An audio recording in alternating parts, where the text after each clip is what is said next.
Okay, today we are going to learn how to use the AutoFit command or AutoFit formula to adjust the cells automatically. For example, if you have this kind of cells and you want to adjust them according to the size, you have to go it manually.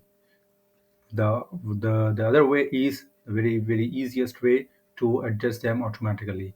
Just you need to select the sheet where you want to have this auto fit implemented.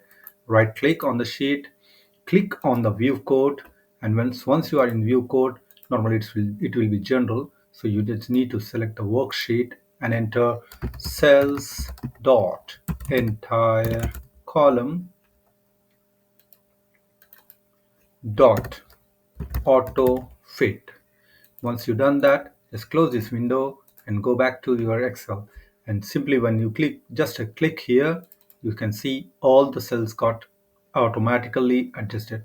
Not only that, if you want to create new cells and if you want to make any modification, or if you want to just create a new cells, it will take automatically the size whatever you want.